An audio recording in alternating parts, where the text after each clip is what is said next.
नहीं हो पाएगा। लेकिन हम लोगों ने जोर दे करके कहा कि हम अगर सांसद हैं, विधायक बने हैं, जिला पंचायत सदस्य बने हैं, हमारा बहुजन समाज पंच से लेकर प्रधानमंत्री के कुर्सी पर IAS, PCS, डॉक्टर, इंजीनियर, लेखपाल, सिपाही, दरोगा, जो भी पदों पर हमारा बहुजन समाज बहुजन नारा बोलिए, बोलिए भारत का संविधान जिंदाबाद, भारत का संविधान जिंदाबाद, बाबा साहब भीमराव अंबेडकर जी अमर रहे, बाबा साहब भीमराव अंबेडकर जी अमर रहे, मानवर कांसीराम साहब जी अमर रहे, मानवर कांसीराम साहब जी अमर रहे।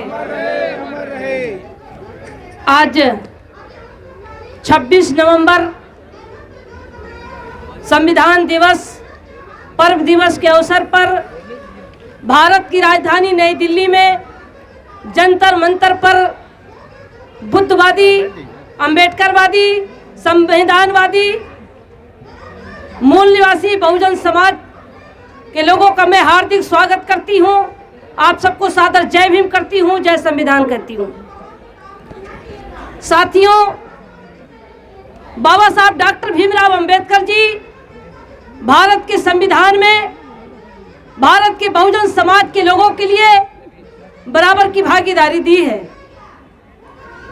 बाबा साहब डॉक्टर भीमराव अंबेडकर जी की बनाए गए भारत के संविधान और आरक्षण आज समाप्त होता जा रहा है। 26 नवंबर 1949 को बाबा साहब डॉक्टर भीमराव अंबेडकर जी भारत का संविधान प्रथम प्रधानमंत्री पंडित जवाहरलाल नेहरू तथा राष्ट्रपति डॉक्टर राजेंद्र प्रसाद जी के हाथ में भारत के संविधान को सौंपा था और ठीक 26 जनवरी 1950 को हमारा भारत का संविधान लागू हुआ। हमारा भारत का संविधान संपूर्ण रूप से लागू हुआ। साथियों, 26 नवंबर 1949 का हमारा पर्व दिवस है। आज 26 नवंबर 1949 को हमारा संविधान का पर्व दिवस मनाया जाना था। मैं तो कहना चाहती हूं कि भारत के सभी बहुजन समाज ही नहीं, चाहे वो जिस जाति के हो, चाहे वो जिस धर्म के हो, चाहे वो जिस संप्रदाय के लोग हो, भारत देश संविधान से चलता है। इसलिए पूरे भारतवासियों को संविधान दिवस खुशी के दिवस के रूप में मनाना चाहिए, पर्व दिवस के रूप में मनाना चाहिए। बड़ी दुख के साथ कहना पड़ता है कि भारत में दिवाली की छुट्टी, दशहरा की छुट्टी, ईद की छुट्टी तो होती है, लेकिन संविधान दिवस की छुट्टी आज तक भारत की सरकार ने नहीं किया।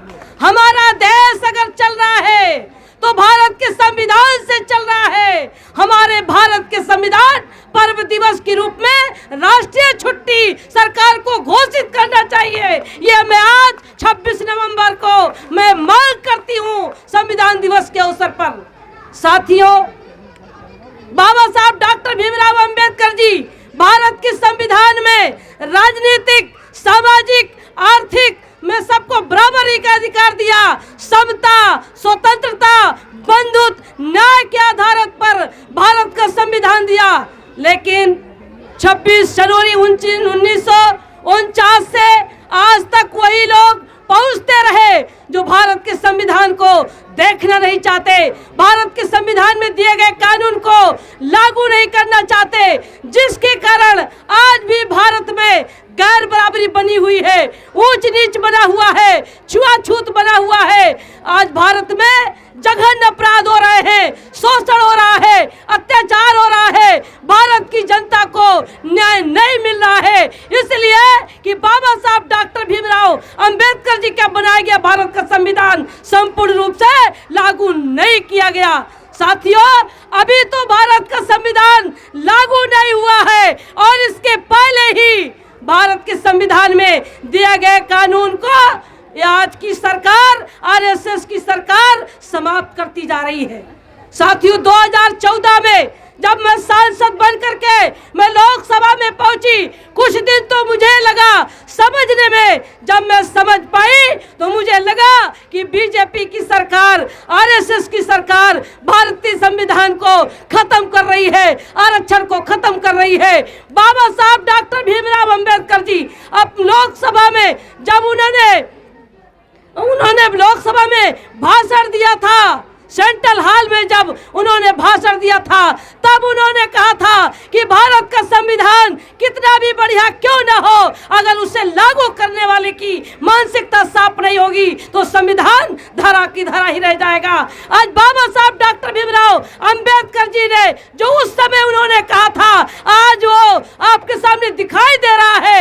आज वो साक्ष्य पेश हो गया है कि सरकार भारत के संविधान को देखना नहीं चाहती, भारत के संविधान में दिए गए कानून को खत्म करना चाहती। साथियों, जब मैं लोकसभा में मुझे लगा कि हमारा संविधान खत्म हो रहा है, लोकतंत्र खत्म हो रहा है, हमारी आजादी खत्म हो रही है, तो लोकसभा से लेकर के, सदन से लेकर के सड़क तक मैं संविधान को लागू कराने के लिए, बहुजन समाज को आजाद कराने के लिए, बहुजन समाज को अधिकार की लड़ाई लड़ने के लिए मैंने निरंतर आंदोलन की शुरुआत की। मैंने दिल्ली में मैंने बड़ा आंदोलन किया है, लखनऊ में लाखों की संख्या में मैंने लखनऊ में कांशीराम स्मृति उपवन में 26 नवंबर को, पिछले साल 2021 26 नवंबर को मैंने बहुत बड़ी रैली किया था। उस रैली में बाबा साहब डॉक्टर भीमराव अंबेडकर जी के पौत्र को बुलाए थे, कांशीराम साहब जी की बहन को बुलाए थे।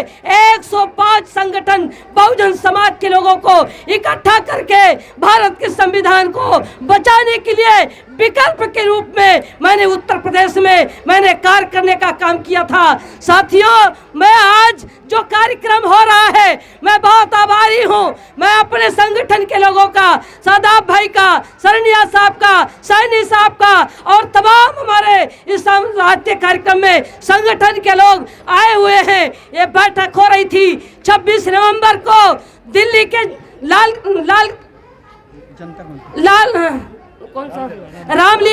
रामलीला मैदान में बहुत बड़ी रैली होने जा रही थी। लेकिन चुनाव को देखते हुए, दिल्ली का चुनाव, गुजरात का चुनाव, कई प्रदेशों का चुनाव हो रहे थे, जिसको लेकर के हम लोगों ने इसका डेट आगे बढ़ाया है। और आज के दिन एक कार्यक्रम में हो रहा था कि 26 नवंबर को नहीं हो पाएगा, लेकिन हम लोगों ने जोर दे करके कहा कि हम अगर सांसद हैं, विधायक बने हैं, जिला पंचायत सदस्य बने हैं, हमारा बहुजन समाज पंच से लेकर प्रधानमंत्री के कुर्सी पर आईएएस, पीसीएस, डॉक्टर, इंजीनियर, लेखपाल, सिपाही, दरोगा, जो भी पदों पर हमारा बहुजन समाज को पहुंचने का मौका मिला है तो भारत के संविधान से मिला है। इसलिए संविधान अगर रामलीला ग्राउंड में हम नहीं कर पा रहे हैं तो जंतर मंतर पर हम बहुजन समाज के लोग इकट्ठा होकर के तमाम सामाजिक संगठन, राजनीतिक संगठन के माध्यम से सरकार की कान खोलना चाहते हैं कि सरकार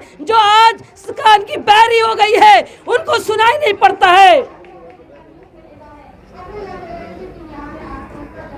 आज जो केंद्र सरकार को जो सुनाई नहीं पड़ रहा है, उनको भी पता नहीं है कि हमारा भारत का बहुजन समाज जिस दिन जागेगा, अंगड़ाई लेगा, उस दिन पूरा भारत बहुजाम हो जाएगा और संविधान को लागू कराने के लिए, आरक्षण को लागू कराने के लिए, अपनी आजादी को पाने के लिए पूरा भारत में बहुजन समाज के लोग इकट्ठा हो जाएंगे। साथियों, बहुजन समाज के लोग जगह जगह कार्यक्रम करके सामाजिक संगठन के माध्यम से बहुजन समाज के लोगों को जगाने का काम कर रहे हैं। बहुत लोग कहते हैं दुकान चला रहे हैं, लेकिन मैं कहती हूँ साथियों कि ये बहुजन समाज के लोग सामाजिक संगठन बना करके, भारत इतना बड़ा देश है कि पूरे भारत में एक अकेला आदमी बहुजन समाज को जगा नहीं पाएगा। इसलिए बाबा साहब का अनुयायी बन करके, बाबा साहब का सिपाही बन करके, संगठन बना करके और पूरे भारत में बहुजन समाज को जगाने का काम कर रहा है। साथियों, मैं बहुत शुक्रगुजार हूँ, मैं उनको सल्यूट करती हूँ। अपने सामाजिक संगठन, राजनीतिक संगठन वालों का मैं अपील करती हूँ कि सारा बहुजन समाज के लोग अब एक मंच पर संविधान को बचाने के लिए अपना ईगो खत्म करें, अपना ईगो खत्म करें, अपना घमंड खत्म करें और सब लोग एकजुट होकर के संविधान को बचाने के लिए एक मंच पर आए। साथियों, मैं बताना चाहती हूँ कि मैं 2014 में जब मैं सांसद बन करके लोकसभा में पहुंची, मुझे लगा कि हमारा संविधान, हमारा अधिकार, हमारा आरक्षण खतरे में है, तो मैं लोकसभा के अंदर अकेले ही संविधान को बचाने के लिए, आरक्षण को बचाने के लिए, बहुजन समाज को गुलाम होने से बचाने के लिए सदन में मैंने आवाज को बुलंद किया, आवाज को उठाया। उस समय लोकसभा में तमाम हमारे पिछड़े जाति के सांसद थे, अनुसूचित जाति के सांसद थे, जनजाति के सांसद थे। अगर मेरे साथ अगर सारे लोग, सारे सांसद, हमारा बहुजन समाज के सांसद एक मंच पर खड़े हो गए होते तो सरकार गिर गई होती और संविधान को हम लागू करा दिए होते। लेकिन लोगों ने हमारे जब लोकसभा में हमारी बातों को अनसुनी किया, सरकार ने हमारी बातों को अनसुनी किया, तो हमें सरकार उनको जब मेरी बातों को अनसुनी किया तो मैंने बीजेपी को भी मैंने पार्टी छोड़ दिया, सांसद पद छोड़ करके, सदन से लेकर के। साथियों, जागो साथी, जागो।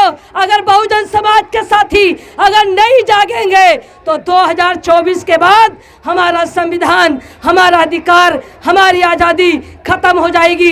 अगर चाहते हो अपनी सुरक्षा, अगर चाहते हो अधिकार, अगर चाहते हो सम्मान, अगर चाहते हो न्याय, तो सभी बहुजन समाज के लोग एक मंच पर आ जाओ, एक मंच पर आ जाओ। मैं आज संविधान दिवस के अवसर पर, संविधान दिवस के पर्व दिवस पर मैं पूरे भारत के बहुजन समाज के लोगों से अनुरोध करना चाहती हूँ, आप लोगों से अनुरोध करना चाहती हूँ कि देश में आंदोलन को चलाने के लिए, समाज को इकट्ठा करने के लिए, समाज की लड़ाई लड़ने के लिए आप सब लोग एकजुट हो।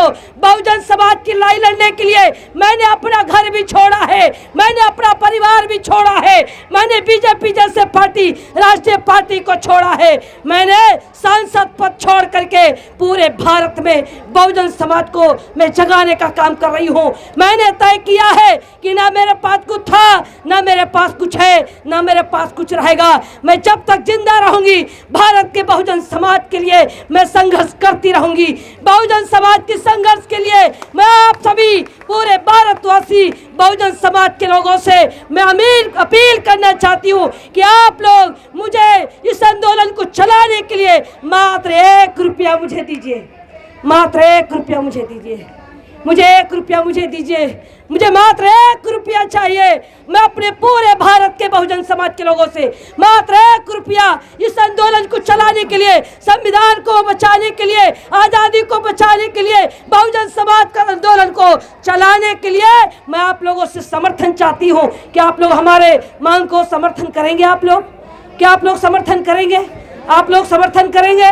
आप सबका मैं बहुत आप सबका मैं शुक्रगुजार हूँ, मैं बहुत आभारी हूँ। साथियों, समय बहुत कम है,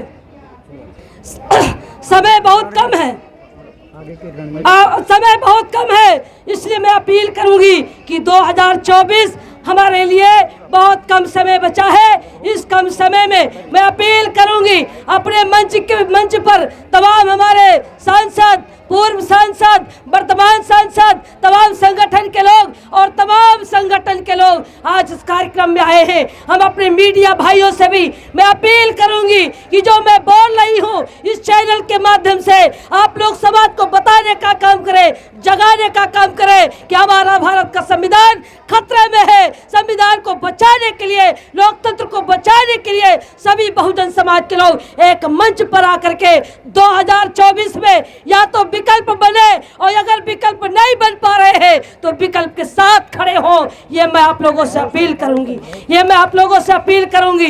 और यदि अपना ईगो खत्म नहीं किए तो खत्म हो जाएंगे, हमारा बहुजन समाज खत्म हो जाएगा। एक अकेला डॉक्टर भीमराव अंबेडकर जी पूरे भारत के करोड़ों करोड़ों बहुजन समाज के लोगों को आजादी दिए, अधिकार दिए, नौकरी दिए, बराबर का हक दिए। आज करोड़ों लोग मिलकर के, बहुजन समाज के लोग भारत के संविधान को बचाने के लिए अगर एकजुट नहीं हुए तो हमारा बहुत कुछ नुकसान हो चुका है। इसलिए साथियों, जागो साथियों, जागो। मैं अपील करूंगी कि अपने संगठन, जो संगठन की तरफ से आज जो कार्यक्रम हो रहा है, ये कार्यक्रम जो मंच पर झंडा बैनर लगा हुआ है, ये कोई पार्टी नहीं है। लोग समझते होंगे कि ये पार्टी का कार्यक्रम है, ये पार्टी नहीं है, एक संगठन बनाया गया है। उसमें तमाम सामाजिक संगठन, तमाम राजनीतिक दल के लोग एक साथ मंच पर आज कार्यक्रम में शरीक हुए हैं। यहाँ पर जो झंडा लेकर के आए हैं, ये कहा गया था कि कोई भी पार्टी का बैनर मंच पर नहीं लगेगा। जिसको समर्थन करना है, जो राजनीतिक दल के हमारे साथी हैं, जो संविधान दिवस मनाने के लिए आए हैं, संविधान दिवस मना रहे हैं, अपने कार्यकर्ताओं के साथ, अपने साथियों के साथ, वो अपना झंडा, अपना बैनर अपने साथ लाएंगे। लेकिन जो कार्यक्रम होगा वो संविधान दिवस का कार्यक्रम बिना झंडे के नीचे होगा, और वो संविधान दिवस का झंडा होगा। वो संविधान पर्व का हमारा झंडा है, वो राष्ट्रीय झंडा है, वो लगा हुआ है, वो राष्ट्रीय झंडा लगा हुआ है, और बाबा साहब अंबेडकर जी का झंडा लगा हुआ है। हम बाबा साहब के अनुयायी हैं, और बाबा साहब के अनुयायी बनकर के हम बहुजन समाज के लोग, ये जो संगठन का नाम रखा गया है, इस संगठन के माध्यम से हम लोगों ने जो एक तय किया है कि बड़ी वफादारी, बड़ी ईमानदारी, बड़ी लगन और त्याग के साथ हम सभी लोग बहुजन समाज के लोगों को इकट्ठा करेंगे, और 2026 नवंबर 2023 को दिल्ली के रामलीला ग्राउंड में पूरे भारत के बहुजन समाज के लोगों को हम लोग एकजुट करेंगे। पूरे भारत के लोगों को हम लोग एकजुट करेंगे, और उसी मंच से ऐलान किया जाएगा कि अब सत्ता को, संविधान विरोधी सरकार को रोकने के लिए उस दिन सारे नेता हमारे मंच पर होंगे। इन्हीं शब्दों के साथ ज़्यादा न कहते हुए मैं अपनी बारी को विराम देना चाहती हूँ कि जज में सौ के शहादत को क्या पूछिए, अब तो हमने भी हाथों में सर ले लिया। कत्ल होने से आखिर कहाँ तक डरूं, कातिलों के मोहल्ले में घर ले लिए। इन्हीं शब्दों के साथ कि वक्त कहता है कि थोड़ा बदल जाइए, वक्त कहता है कि थोड़ा बदल जाइए, अभी कुछ भी नहीं हुआ तो संभल जाइए। घर बना करके जिसको बाबा साहब अंबेडकर जी ने दिया, आज वो बेईमान कहता है घर से निकल जाइए। अब बाबा साहब का यह दिया हुआ संविधान को बचाने के लिए मैं सभी बहुजन समाज के लोगों से मैं अपील करूंगी कि एक मंच पर आए और संविधान को संपूर्ण रूप से लागू कराएं। इन्हीं शब्दों के साथ संविधान दिवस जिंदाबाद, संविधान दिवस जिंदाबाद, बाबा साहब भीमराव अंबेडकर जी अमर रहे। बहुत बहुत धन्यवाद।